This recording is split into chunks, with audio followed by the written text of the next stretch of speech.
Namaste students, I am Dr. Suman Ahuja, Assistant Professor, Kaya Chikitsa Department, Faculty of Ayurvedic Science, Jyoti Vidyapeeth Women's University.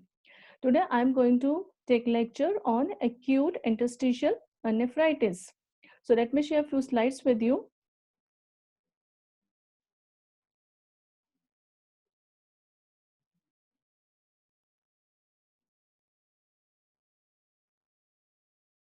So acute interstitial nephritis is an immune-mediated disorder.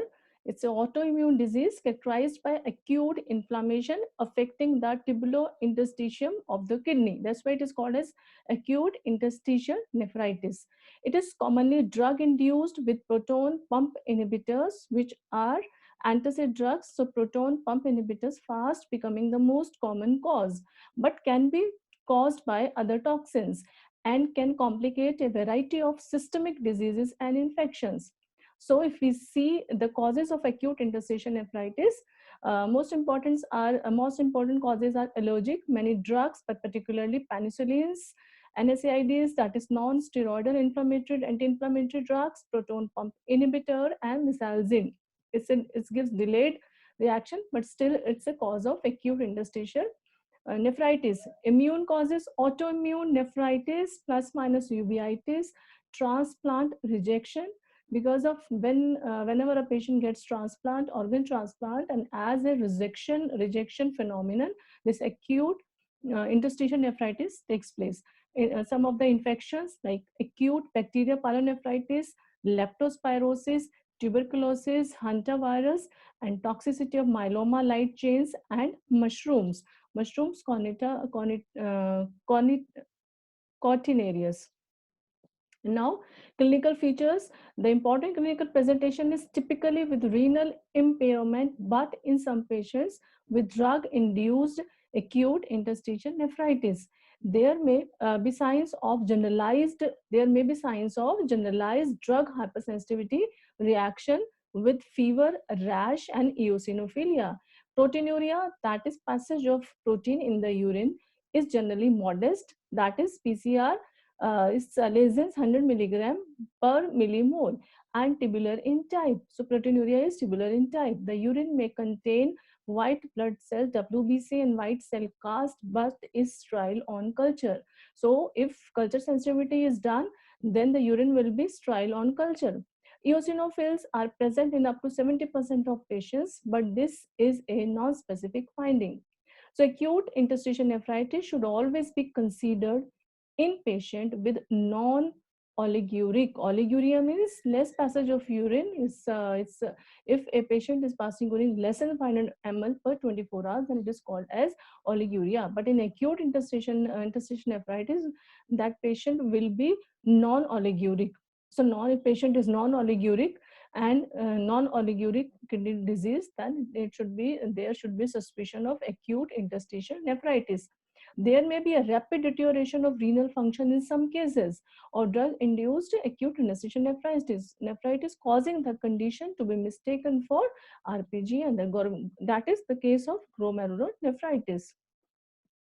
Now investigations, the confirmatory test for the diagnosis of acute interstitial nephritis is renal biopsy. With the help of biopsy only this condition can be diagnosed.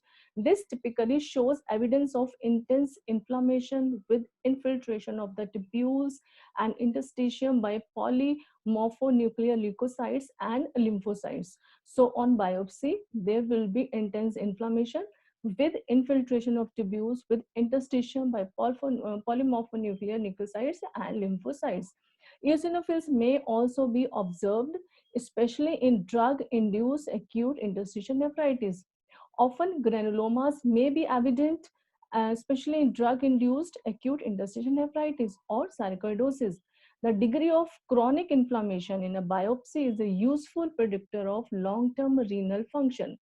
Eosinophilia means passage of eosinophils in the urine may be present but is not a good discriminator for acute interstitial nephritis.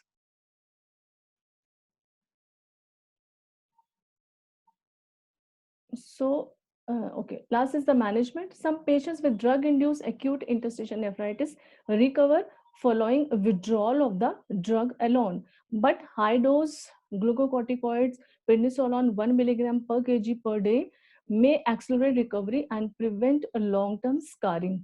Other specific causes should be treated if possible. So treatment is basically treatment of the underlying disorder. If underlying disorder is treated, then this condition can be easily treated. If drug induced, then patient, there should be withdrawal of the drug, and also with the high dose glucocorticoid, that is in the dose of prednisolone, like prednisolone in the dose of 1 milligram per kg per day, and the other treatment of the other specific underlying causes should be there.